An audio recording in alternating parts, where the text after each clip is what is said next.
What's going on, folks? Welcome to another one of our NFL preseason breakdowns. Today, I am joined by Chad. What's going on? Happy to be here.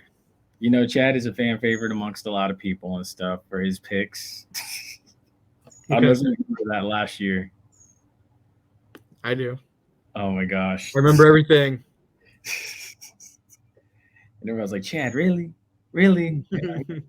Look, Gotta pick some hot takes sometimes. You gotta. Gotta be exactly. unique. He keeps it interesting. He keeps it on toes for everybody. But for today, we're gonna go ahead and just bust out this NFC South right away out the gate. So right away, just to get started, let's go ahead and jump into it. New Orleans Saints. So last year they went 7-10, added Derek Carr, Jamal Williams, Foster Moreau, Jesse James at tight end. They lost Adam Troutman. They drafted Brian Brees out of Clemson. So go ahead and hit me with it, Chad. Well, we see the wide receivers. Chris Olave had a great rookie season last year. And also Rashid Shaheed, kind of Yeah. under the radar. A good receiver for them. Jawan Johnson, you still got Taysom Hill. You got a good Foster Moreau tight end package. Trevor hmm Penning, their offensive rookie tackle last year, he had his ups and downs. But if he can really elevate his game, this offense could be something to watch with Alvin Kamara and Derek Carr. I meant to ask that too. What's with Alvin Kamara? What's going on? Like, is he going to be suspended? Is he going to play? Like, Yeah, I'm no expert in that case, but I do think if he plays, he's going to be impactful for sure. I also think I forgot to mention A.T. Parrott. He's a really good receiver. They drafted underrated. They drafted him in like the 4th or 5th round, something like that. He can make an impact if Michael Thomas ends up not going. which brings me to my next question. Is Michael Thomas going to be healthy finally?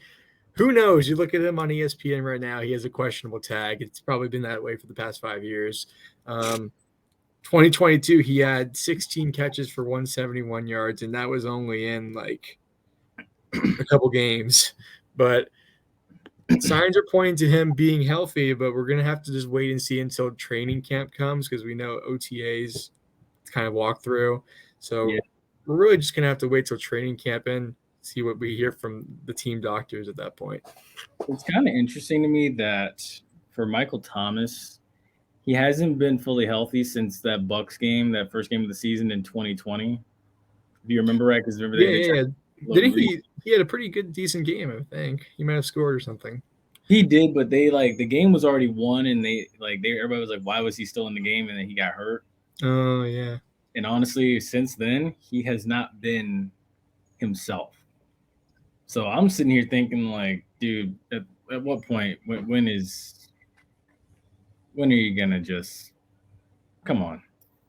And He, the more I look at the offensive draft picks from the Saints, the more I like them. They also have Kendre Miller from TCU, who had a great run at TCU in the college football season last year. And with Jamal Williams also there now, he might be the goal line back. If Alvin Kamara goes down, they have plenty of people to take over the load.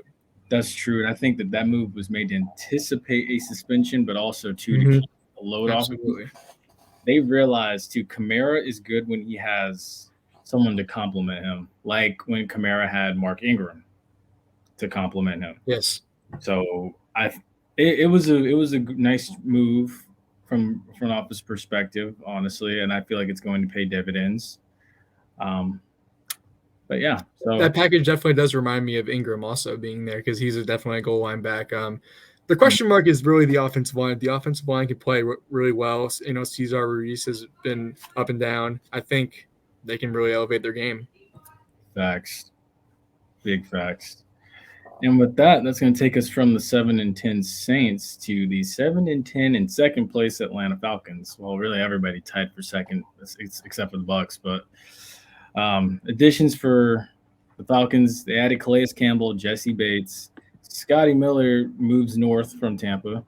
Departures: they lost Casey Hayward, Marcus Mariota. They drafted Bijan Robinson, Matthew Bergeron, and Zach Harrison.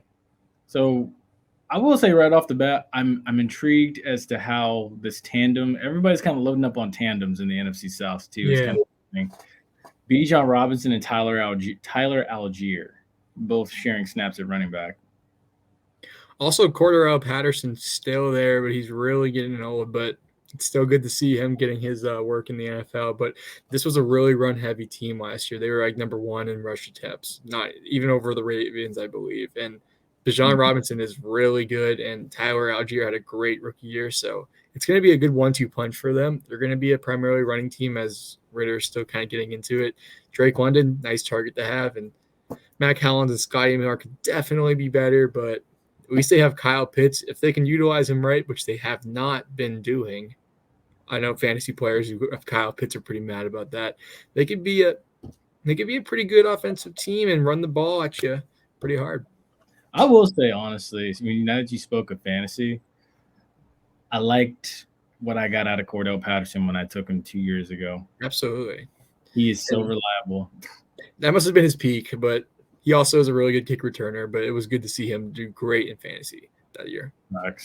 Facts. Also, too, I was very shocked at the release of Casey Hayward, but I guess Casey Hayward was very underwhelming. So, And then with that said, they'd sign another veteran who's even older in Calais Campbell on defense. Yeah, because I'm myself too. I'm like, if Calais Campbell couldn't, well, I guess his contract expired. But if Calais Campbell didn't really pan out the way he was supposed to in a tough and gritty Ravens defense, how is he going to transition to Atlanta? Yeah, it seems like a cash a check for Calais. But I do like the Falcons secondary. They have a very impressive secondary. All things considered, A.J. Terrell had a great year last year. I consider it a breakout year. And Jesse Bates from this Bengals, he was interested in joining the Falcons. And then Jeff Okudah, he's been underwhelming for the Lions, but new scenery could help. It's a pretty nice secondary. It's a nice young secondary at that. Yeah. I will say, and plus they realize now, the Falcons realize, like, I think a little bit of it is following the Bucks formula and following the Saints formula. If you're gonna keep up with people in this division, you have to have people that can cover. And hopefully, and this is Jeff Okudah's second chance. Jesse Bates brings experience, so I feel like mentorship. That it's knowing Jeff Okudah's struggles. The coverage of Jesse Bates over top is going to have to probably be rolled to Jeff Okudah's side if he is one of the starters. Because A.J. Terrell's on the other side. He can handle it himself, honestly. He can handle himself at this point. He's not a rookie anymore. He's not a sophomore guy anymore. So I'm very intrigued by it. And then plus, like I said, too, you got to be able to have those DBs to match up with guys like you said, Chris Olave, Michael Thomas, if he is healthy, Mike Evans, Chris Godwin, DJ Chark's in this division now. Adam Thielen's in this division now. You got guys coming out the backfield. And you look at their schedule, obviously they're going to be playing the NFC South, which is up for grabs for anyone, in my opinion. So those games might balance out. But then you see they got the Packers, they got the Lions, they got the Jaguars. Really, that's their hardest games. Other than that, it's relatively easier schedule for them. I mean, they have the Jets, the Bears, they have the Colts. I think this is a Falcons team that's really looking to up their game this year after their nice show out from the rookies last year. Very. And honestly, I think, too, that this might be one of the scarier teams. And we haven't even talked about the fact that they have Desmond Ridder coming in at QB. Because some Falcons fans that are also FAMU fans, they're not too high on Desmond Ridder yet, but I've said, stay true. Just trust it. Trust the process. He didn't play for a reason. Finally played there in the last game of the season, gave Tom Brady his only loss to the Falcons ever. So you got to at least give the kid a chance to see what he can do this year. I'm expecting him to at least be somewhat – he's going to struggle, of course, but I'm expecting him to be somewhat decent coming into year 2. And they also have Taylor Heineke if worse comes to worse. That's their backup now. And the fact that you said that, that's a scary person to have under center. Yeah, they both can run too. Exactly. And Taylor Heineke he's got playoff experience. He can win you some games. So it's like, hey, you're set. You are set. The biggest question mark on the team is definitely the linebackers. You have Troy Anderson, you have Caden Ellis, and Bud Dupree with Lorenzo Carter. Nothing really special right there. Deion Jones doesn't for them anymore? Yeah.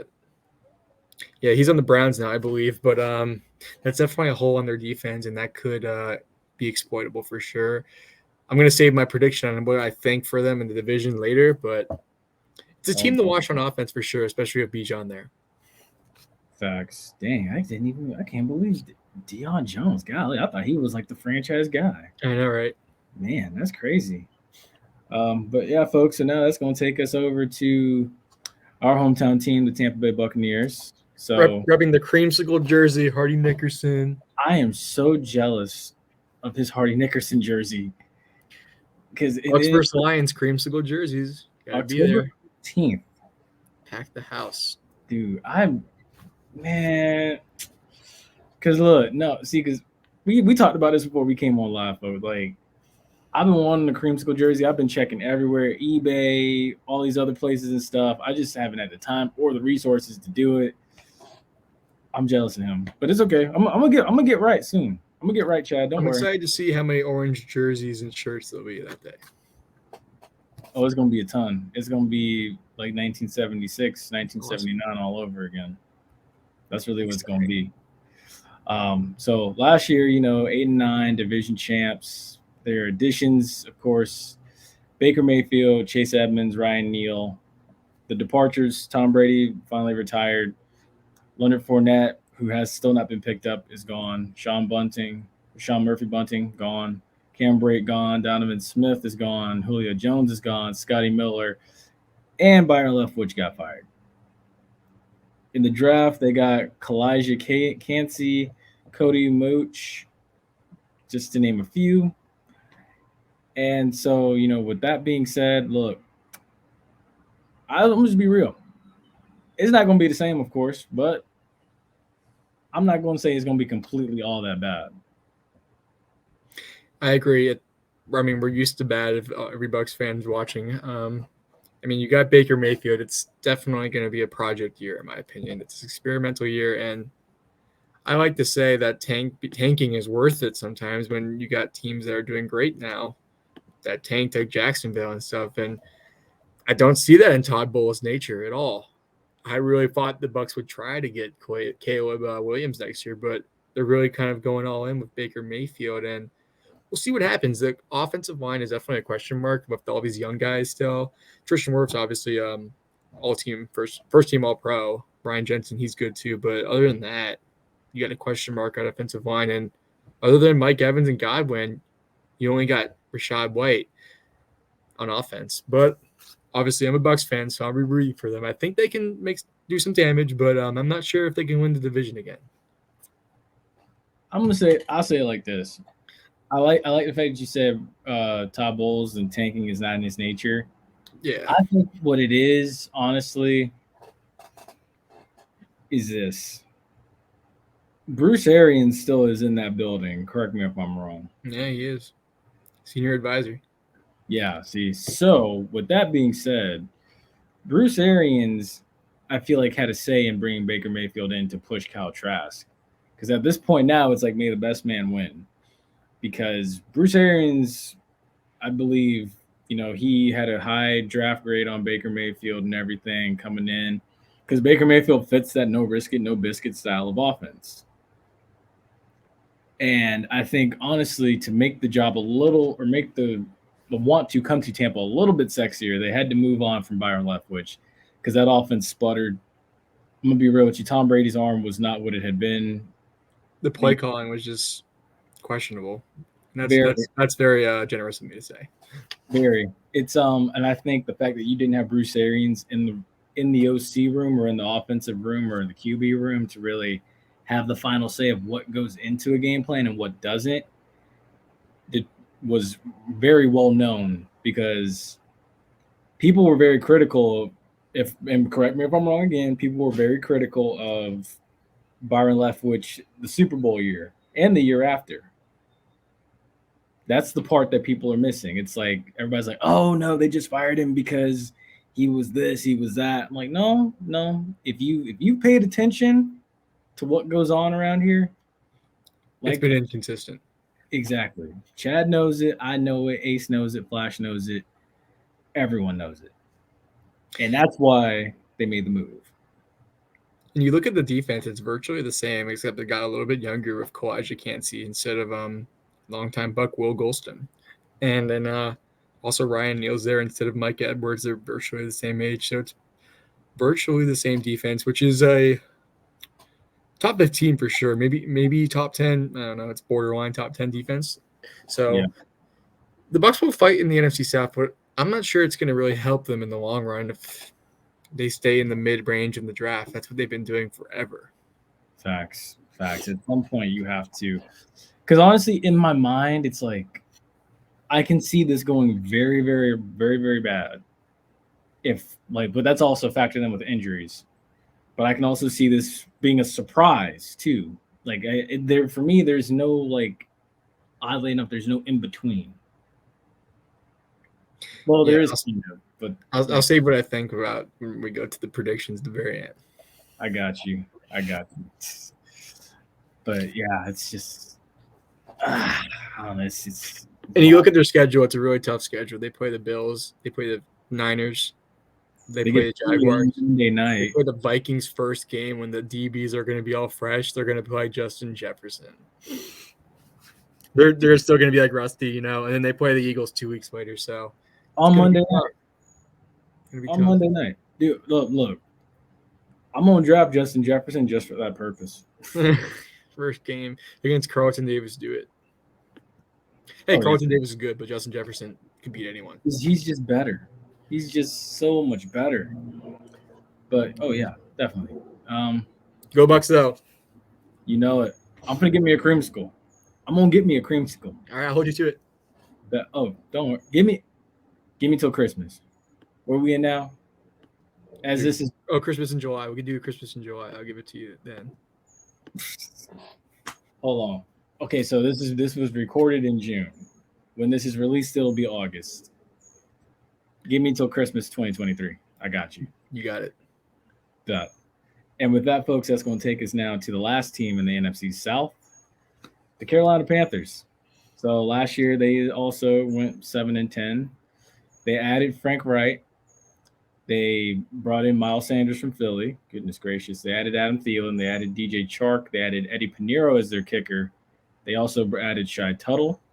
They got Hayden Hurst out of Baltimore, or really out of Atlanta. What was it, Chad? Atlanta or was it Baltimore? I think it was Atlanta. I mean, he went from Baltimore to Atlanta, but yeah. Okay. The departures, Christian McCaffrey midseason trade, which paid off tremendously for San Francisco. DJ Moore is also gone. Baker Mayfield's now in Tampa. And Sam Darnold, I don't even know where Sam Darnold is anymore. Me either. And then they drafted Bryce Young out of Alabama and Jonathan Mingo out of Ole Miss. So, with that being said, look, on paper, I like the Panthers' offense. Yeah, I watched Bryce Young at Alabama Roll Tide. Really good. He obviously played a really good team in Georgia a couple times. He did good. Obviously, the NFL is much different. Obviously, he is 5'11", so it's going to be a transition for him. I don't know any rookie quarterback that took their team to the playoffs recently. Correct me if I'm wrong. I mean, it's been a while. If I'm totally blanking on something, let me know. You are because oh my gosh. I mean Brock Purdy. I guess you could say Brock Purdy, but he didn't really start the season. But other than that, yeah. So it's going to be hard. I mean, Brock Purdy also had a 49ers team. Bryce Young did. So it's going to be really hard for him to make this team kind of up their game immediately. I like J.C. Horn on the defense. He's going to be a superstar. Mm-hmm. Brian Burns, he's still good. But other than that, there's not many superstars on this team. Adam Thielen once was, but he is getting older. He can still shine for sure. Yeah. He draws attention. He's going to be kind of their short check down guy. Mm-hmm. DJ Chark and Terrace Marshall are going to kind of take the long game, in my opinion, as a fantasy guy. But this team is kind of in the same boat as the Buccaneers. They're all right. They can contend for sure, but they also could totally not. That's for sure. I agree. And while you did mention not Baker, you mentioned Bryce Young. This is my only red flag with Bryce Young. I mean, you look at his offensive linemen; they're all like 6'4", 6'5". They were at Alabama. Bryce Young is a dog. He has the vision of a great quarterback. He's excelled since high school. I can't doubt him. He might take some time, but I do think when it's all said and done, it won't be a factor. You got Kyler Murray and Drew Brees doing great. Sucks. That's just me rooting for Bryce Young. Who knows what happens? That's that crimson and white in you. Yeah. But I understand. Honestly, no, I'm rooting for him too. Honestly, I like to see the young QBs come in right away and not struggle, which is something that we've seen honestly more often than not in the league. We've seen more guys. I think what it is with a lot of these young QBs is when they come in, I think the fear of not being successful and being a bust drives them to be successful. And I think people are more aware of the situation that these guys are walking into now versus before. And I think it is handled better. So, and I also like to look at the backup situation. Always a QB, they have Andy Dalton who can really help mentor Bryce Young, and I think it's going to be more a throw heavy team though than running. Chuba Hubbard even likes to get some screens and get some catches from him, so right. They're going to be alternating between him and Miles, but I do like this team's offense when it comes to passing because Bryce Young can see the field. Like I said, he'll pass it anywhere. He has the tools for success. He just has to put it together, which will take some time. I agree. Number 1 or 2. Very true. Number 1 or 2. I forgot which one he went. He went 1. He went 1 because Carolina had the pick. Yeah. Oh yeah, they traded for the pick. That's why. Yeah, it was Will Anderson that went 2. No, my bad. No, it was CJ Stroud that went 2. And then Will, yeah, went 3. But yeah. And so with that, since we made it to the end of the video, go ahead and give our predictions. Yeah. All right. So, and most of them all have the same schedule, so it's all like relatively tough games. But I'm gonna surprise you with who I think is gonna win this division. I feel like I know who you're gonna say.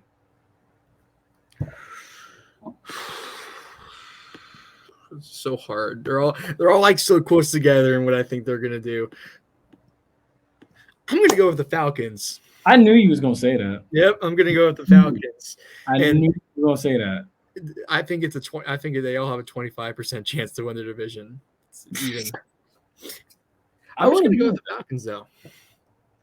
I would agree with that. Honestly, I say it like this. I totally might eat our words on this. Totally. Maybe.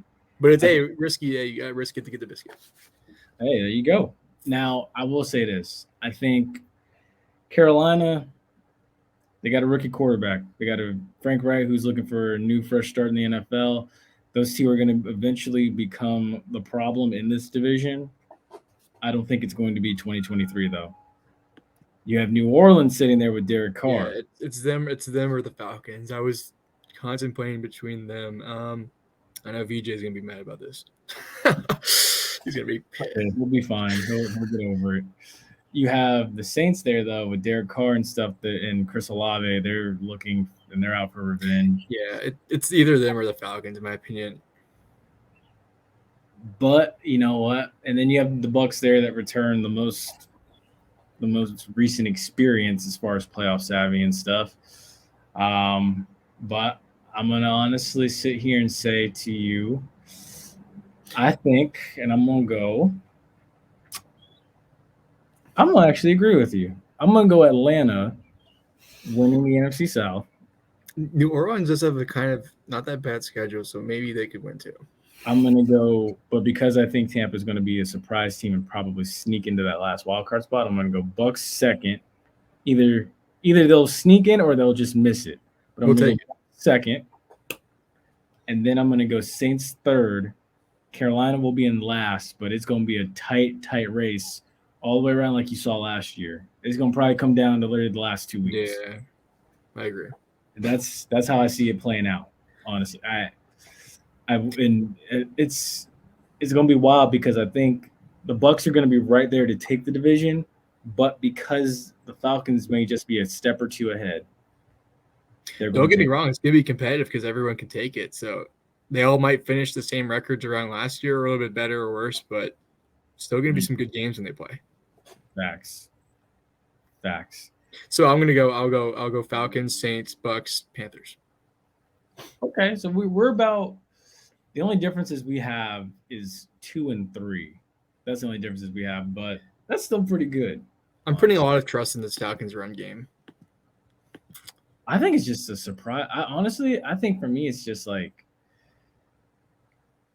Desmond Ritter's And their secondary development in year 2, their secondary. Hopefully, they finally utilize Kyle Pitts the way they're supposed to. I think it's all that, and then I think the fact too that a lot has left Tampa for me to just like really say the Bucks are going to be the top team again.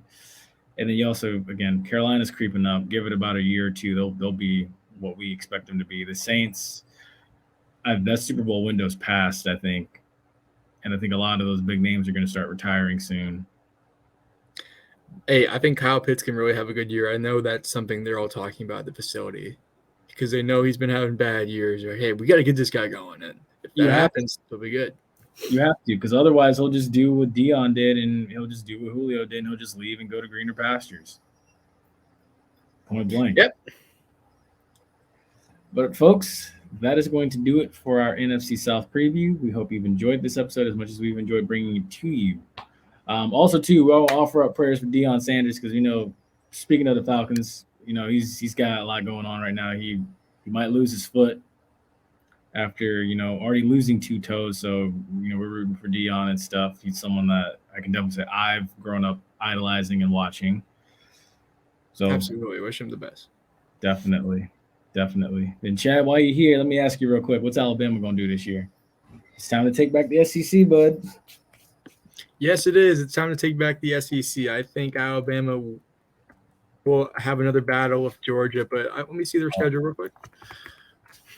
I was gonna say he said I think Alabama will. I got close. I was like, huh? I'm gonna go to the USF game where USF's gonna get beat down. Dude, I want to go to that. They're playing Texas again, so they play Texas, Mississippi. Texas on Saturday night in Tuscaloosa.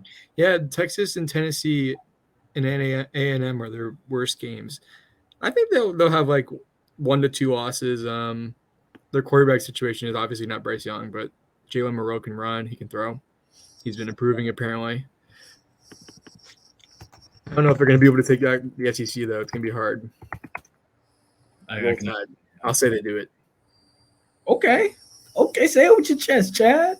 They do it. Well, folks, that's going to do it for us. We hope you've enjoyed.